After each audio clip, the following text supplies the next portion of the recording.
Assalamualaikum warahmatullahi wabarakatuh. Hai, perkenalkan nama saya Muhammad Syafaat dari jurusan Ekonomi Syariah semester 4 dengan NIM 2351-20006 dari Universitas Islam Negeri Dato Karama Palu.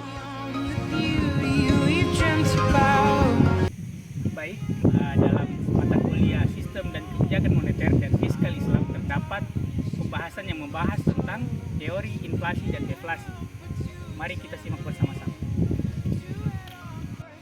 Baik, inflasi adalah suatu keadaan di mana harga-harga barang dan jasa secara umum mengalami kenaikan secara terus-menerus dalam jangka waktu tertentu. Contohnya seperti beras, cabai, serta bahan bakar mengalami kenaikan secara bersamaan dalam waktu berbulan-bulan. Baik, selanjutnya kita akan membahas tentang deflasi. Deflasi adalah kebalikan daripada inflasi, di mana pada suatu kondisi harga-harga barang dan jasa itu mengalami penurunan secara drastis. Meskipun terlihat menguntungkan, deflasi dapat memperlambat kegiatan ekonomi. Oke, baik, kita lanjut ke penyebab inflasi. Inflasi dapat terjadi karena banyak hal. Yang pertama itu adalah demand pull inflation atau tarikan permintaan. Terus yang kedua itu ada cost push inflation atau dorongan biaya. Kemudian yang ketiga ada inflasi campuran, dan yang keempat itu ada inflasi karena ekspektasi. Kemudian lanjut kita ke penyebab deflasi. Ada beberapa penyebab deflasi, diantaranya yang pertama adalah penurunan permintaan agregat. Kemudian yang kedua ada kelebihan pasokan barang, dan ketiga adalah kebijakan moneter yang ketat. Baik, selanjutnya kita akan membahas terkait dampak inflasi dan deflasi, di mana ada beberapa dampak yang terjadi. Yang pertama adalah dampak terhadap daya beli masyarakat.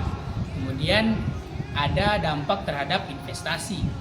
Kemudian ada dampak terhadap distribusi pendapatan, dan juga dampak terhadap kurs atau mata uang.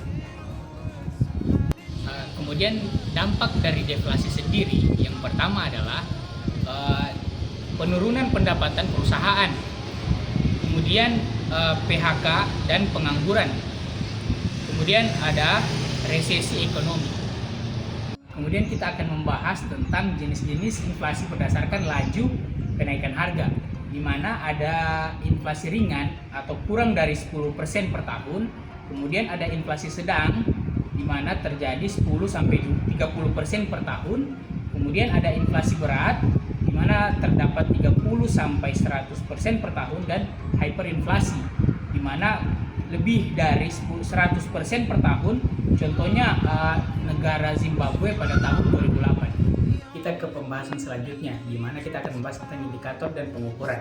Di poin pertama terdapat indeks harga konsumen atau IHK, digunakan untuk mengukur perubahan harga barang dan jasa konsumsi rumah tangga. Kemudian ada inflasi inti, tidak dipengaruhi oleh komponen harga yang bergejolak.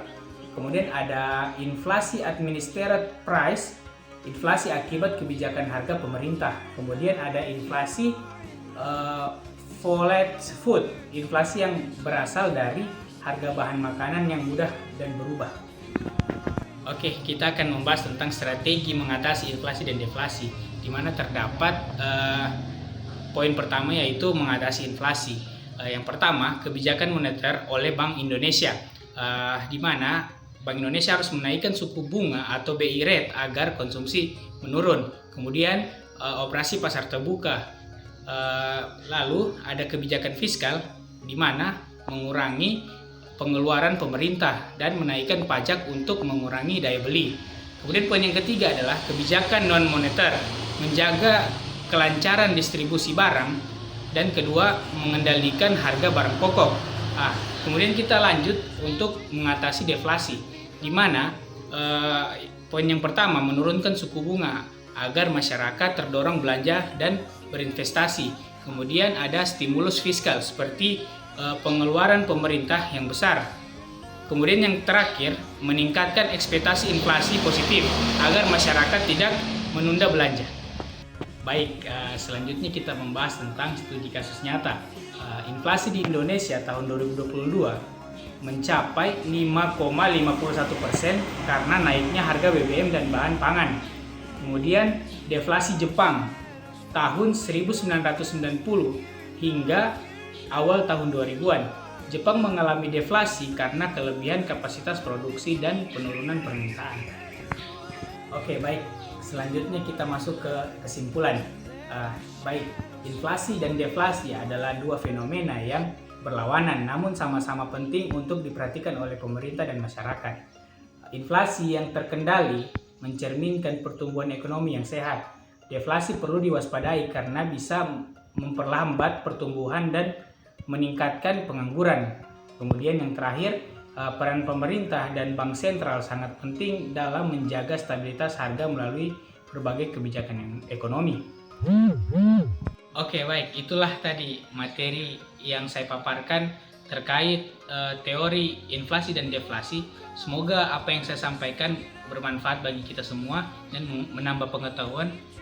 Benarnya datang dari Allah, salahnya datang dari diri saya sendiri. Saya akhiri. Assalamualaikum warahmatullahi wabarakatuh.